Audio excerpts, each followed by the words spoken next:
Hi friends, అందరు ఎలా ఉన్నారు ఫ్రెండ్స్? నేనైతే బాగున్నాను. అందరు బాగుండాలి, అందులో నేను ఉండాలని ఆ భగవంతుని అయితే కోరుకుంటానండి. ఈరోజు మనం చిన్న మినీ పొటాటో టమాటో కాంబినేషన్లో కర్రీ ఫ్రై టైప్ చేస్తున్నామండి. కావాల్సిన పదార్థాలు: ఉల్లిపాయలు, టమాటాలు, కొత్తిమీర, కరివేపాకు. చిన్న పొటాటోస్ని ఉడికించి పొట్టు తీసి రెడీగా పెట్టుకుంటే ఈజీ ప్రాసెస్లో అయితే చూపిస్తున్నానండి.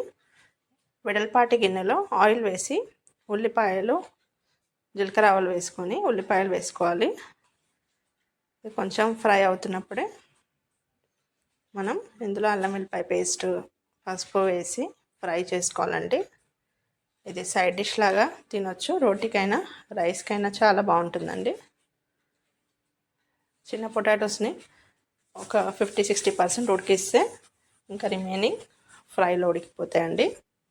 అల్లం వెల్లిపాయ పేస్ట్ కూడా వేసాం కాబట్టి ఒక 5 minutes ఫ్రై చేసుకోవాలి. ఇందులోనే మనం తగినంత పసుపు, 1 స్పూన్ పసుపు వేసి ఫ్రై చేసుకుందాం. ఒక 5 minutes తర్వాత ఉడికించి పొట్టు తీసిన పొటాటోస్ 1/2 kg వేసేసుకున్నాం.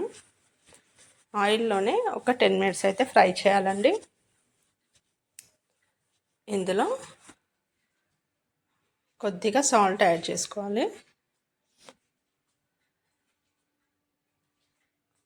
ఒక 5 minutes అలాగే ఉడికించేద్దాం. కొత్తిమీర, కరివేపాకు కూడా వేసేసి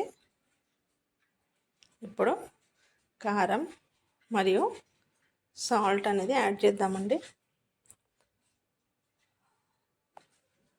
2 మిక్స్ అయ్యే వరకు కలిపేసి సిమ్లో పెట్టి మూత పెట్టి ఉడికించాలి.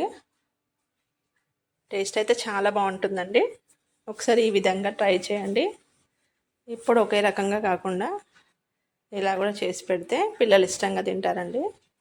టమాటాలు చిన్నవి ఒక 6 టమాటాలను కట్ చేసి వేసుకోవాలి. ఆల్రెడీ మనం సాల్ట్ అన్నీ వేసాము. ఇప్పుడు మూత పెట్టేసి ఒక 5-10 నిమిషాలు ఉడికించాలి. దీంట్లో వాటర్ అనేది వేయట్లేదండి. మధ్య మధ్యలో కలుపుకుంటూ మనం ఫ్రై చేసుకోవాలి మాడకుండా. ఒక 5 minutes తర్వాత మళ్ళీ ఉడికించేస్తే మన పొటాటో టమాటో కర్రీ అయితే రెడీ అవుతుందండి. వీడియో నచ్చితే లైక్ చేయండి, షేర్ చేయండి, సబ్స్క్రైబ్ చేయండి ఫ్రెండ్స్. మరొక వీడియో